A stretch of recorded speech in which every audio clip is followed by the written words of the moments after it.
pabrik. Yang kedua di sini ada narasumber kita yang kedua yaitu Kamaya dari Badan Pengamat Pertanian. Halo Kamaya. Halo semuanya, makasih. Kamaya, kalau misalnya lahan semakin sempit, dampak buat ketahanan pangan kita tuh kayak gimana sih? Kembali lagi bersama saya Raya dan saya Nala. Kembali lagi bersama kami di podcast Ngobrol Tani.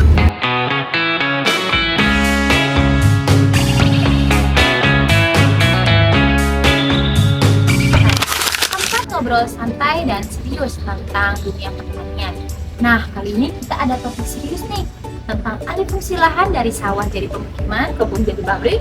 Katanya sih demi pembangunan, tapi kok lahan makin sedikit. Menurut data Badan Statistik tahun 2023, Indonesia kehilangan lebih dari 650 hektar sawah dalam 10 tahun terakhir. Kalau terus begini, siapa yang bakalan jaga ketahanan pangan kita? Betul banget Musarai. Dan hari itu kita kedatangan dua narasumber yang kece. Salah satunya itu dari petani muda asal Kota Malaya, yaitu Bima. Halo Pak Bima. Halo, aku Bima. Makasih udah ke podcast Ngobrol Tani.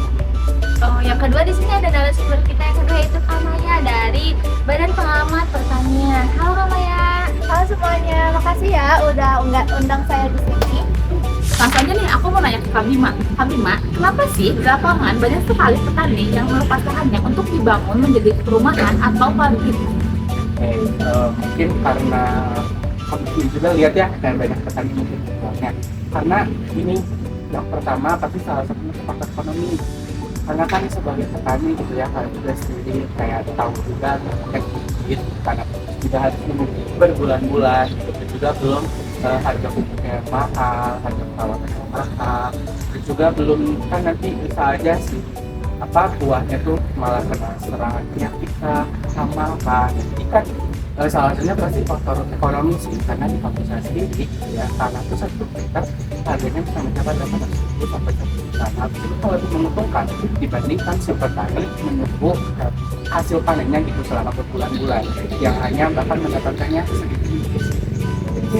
Jadi petani itu bukan karena malas ya, tapi karena tekanan ekonomi juga. Betul, karena kan kalau memang misal dari petaninya ataupun hasil panennya mendapatkan lebih kan belum tentu juga kan mereka mau menjual lahannya, gitu. Mending kayak mereka tanam aja.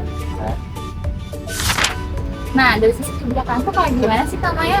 Nah, dari data Kementerian ATR atau BPN, sudah ada 90.000 hektar setiap tahunnya lahan pertanian dialihfungsikan.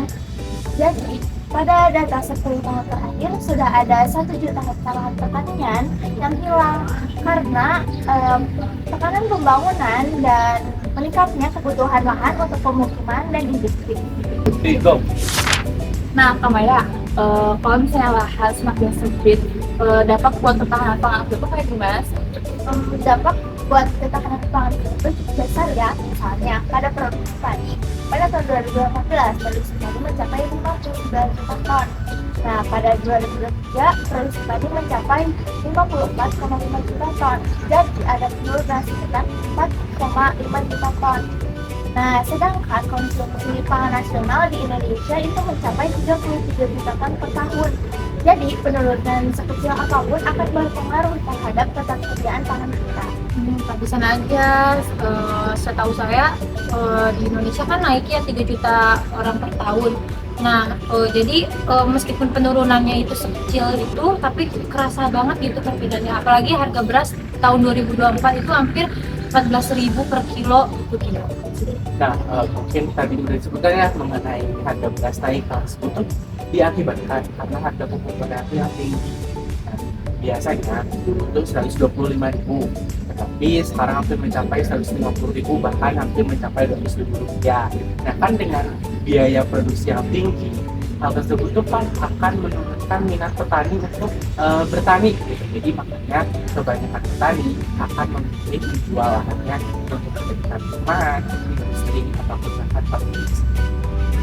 Wah, jadi itu kan hanya lahan yang hilang ya, tapi juga kesejahteraan si petani itu ditumpahkan gitu. Betul, karena kalau memang kesejahteraan petani udah terjamin kan nggak mungkin juga ya petani menjual lahannya.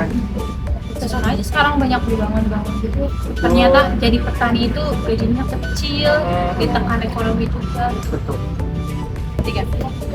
Mari kita rekapitulasi. Jadi, luas sawah di Indonesia itu menurun dari 8,1 juta hektar pada tahun 2013 menjadi 7,46 juta hektar di tahun 2023.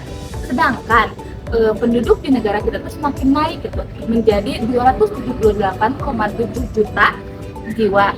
Pada saat ini tuh produksi beras mencapai 31,5 ton, masih lebih tinggi dibandingkan kebutuhan kita gitu. Tapi jika lahan semakin menurun, semakin hilang gitu kan, maka Indonesia bisa ada kehilangan beras di masa depan. Nah, karena itu juga sekarang Indonesia kembali melakukan impor beras. Pada tahun 2023 jumlahnya sudah mencapai 3 juta ton. Nah, itu tuh paling tinggi dari 2018. Ini menunjukkan bahwa produksi pangan dalam negeri itu belum bisa memenuhi kebutuhan. Betul, memang itu memang fakta sih. Dan sekarang makin gencar gitu untuk impor beras ya, karena tadi lahannya semakin sempit, hanya semakin banyak, karena kebanyakan tuh dibuat di rumah kan, seperti yang sudah tadi kita diskusikan.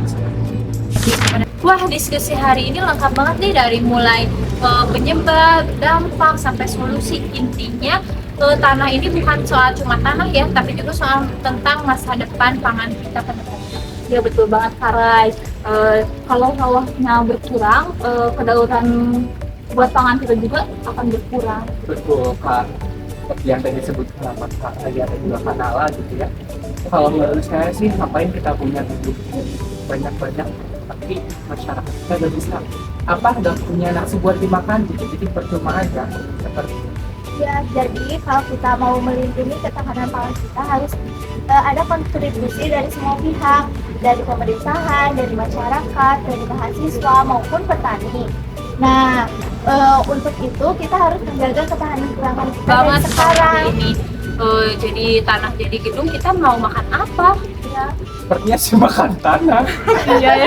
Ya kan, bisa aja, jadi kayak pemerintah harus segera sadar sih. Ya udah ya, mungkin aja gitu ya. Terima kasih buat Kak Maya, Kak Bima gitu ya, udah datang ke podcast ini. Terus juga buat pendengar, menurut kalian tuh gimana sih, lebih penting gendung atau lebih penting sawah gitu? Ya cukup sekian saja podcast kita kali ini. Terima kasih semuanya telah menonton. Jangan lupa like, subscribe. Bye bye. Bye bye.